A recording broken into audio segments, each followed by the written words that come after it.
I just want to pick up and develop some ideas I was talking about in my previous video, where I was talking about the locatedness of consciousness and how typically, we have this feeling of being, that here we are as intentional agents with a sense of who we are and what kind of a personality we have, and we feel as if we can make choices and all those kind of things. But in addition to that, we also feel that we're located at a point in space. I don't just mean our body, I mean our kind of deepest sense of ourselves feels like it's completely yoked to a particular location. But what I was saying in that previous video is, in some circumstances, those things can come apart, either by accident, through stroke or through some illnesses, or through acts of volition or particular behaviours. Some mystical practices seem to encourage that, or some pharmaceuticals will do that for you, and so on. And it can be very entertaining and kind of rewarding to feel what it's like to have those things come apart, and to feel yourself not located in space in quite the same way, but perhaps distributed across space. So you feel yourself to be immense, and you feel yourself to be as I say, you just feel yourself spreading out to the horizon. It's quite nice. So I'm just trying to tie that to a few practices that I'm aware of. I'm not aware of that many, but there's a few that I know about. And particularly how they relate to the senses. Because as I was saying in that previous video, is that sense of being located as a point in space. Here we are, here I am behind my eyes, here I am inside my body, kind of. That sense is constantly being reinforced by the sensory engagement I have with the world. The fact that I'm looking out and all the lines of sight kind of point into the centre of my head, and all the sounds around me orient themselves according to a point in space which provides that orientation. All those kind of things. So I'm particularly thinking about in terms of the senses, and what kinds of practices mobilise what kinds of senses to do what kinds of things to the location of consciousness. What I've talked about before, quite recently, is that thing that Douglas Harding talks about in a bunch of his books, on having no head, head off stress, the first person science, whatever it's called, a whole bunch of books, all of which are to do with mobilizing the visual sense as a source of fun and profit, to access this distributed notion of consciousness. What he's talking about there is we habitually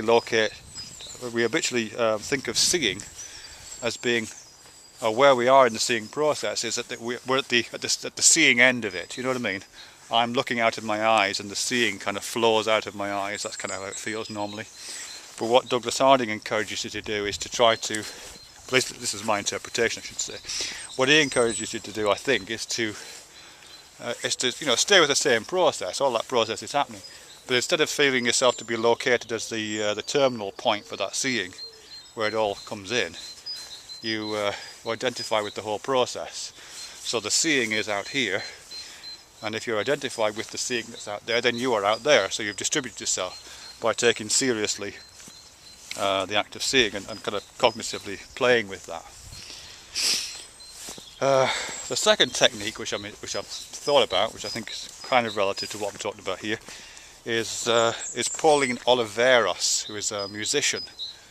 She's very well established. She's been going for donkey's years, actually. She's very involved in experimental music in the 60s and early 70s, I think, but is still making music. She plays the accordion, which is an unusual musical instrument to associate with mystical and meditative practices.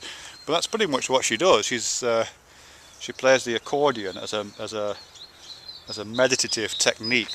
So listening and making sound is a meditative practice in what she's talking about, and she calls it deep listening. Deep listening, and she distinguishes deep listening from its opposite, which I think she calls something like focused listening. I can't remember. And the symbol that she uses for deep and focused listening, and the distinction between them, is a circle with a dot in the centre. And she says that when you're doing conventional listening, focused listening, you feel yourself to be the dot in the centre of your own world. kind of like standing in a field and there's a circle of the horizon around you and you're the dot in the middle of the field. And the sounds kind of come at you, and that's conventional focused listening. You know, that's where things orientate themselves in relation to you. You are the source of that orientation, the point. And she contrasts that with what she calls deep listening, which in that little diagram, the circle with the dot, is the circle. And it's much more all-embracing. So you're not identifying yourself as the end point for that listening. You're not the terminus where the sounds end up. You know, by kind of an act of trickery, of self-trickery, you identify with the sounds as they exist out there beyond you. So you are the sound of the birds that the birds are making. You kind of associate yourself with that. It requires a bit of an act of kind of will, I guess, to break the habit of being the listener, of being inside your ears. You have to get the hang of being outside of your ears, but with a bit of practice you can do it. So that's the second technique, which I hope has come across in that description as some similarities to the way Douglas Harding treats seeing.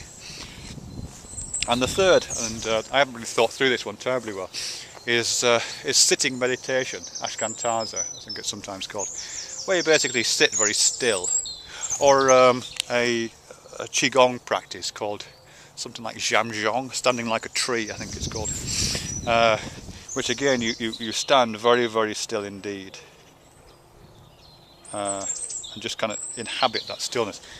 And what that seems to be about, for me at least, that stillness, is doing the similar kind of thing with your proprioceptive sense. Because your proprioceptive sense, the sense of moving about, your sense of balance, your sense of where your limbs are in space, I mean, that's very orienting. That really tells you where you are. And internally, you can feel it. And I think when that thing's quieted down by sitting still, by focusing on your point of balance, by just getting really, really static in the world, again, that, it seems to me, allows you to for there not to be a separation between where you are the moving being in an otherwise relatively stable world. Both you and the world are equally stable and static, and your sense of self, instead of being inside this moving thing, kind of flows out into this all-embracing kind of staticness, stillness really of the world, which has some similarity, I think, to the other two things I've just mentioned. Anyway, I don't know if that makes any sense at all, or if it's got any purpose of this stuff. As I said in my last video, these things are very interesting, and they may have application. I'm not saying they don't have application, but I'm not sure they have wider cosmological significance. I can't quite bring myself to believe that you're touching some kind of unified consciousness there, really. I don't see any evidence for that, but I do think it's really interesting and possibly useful.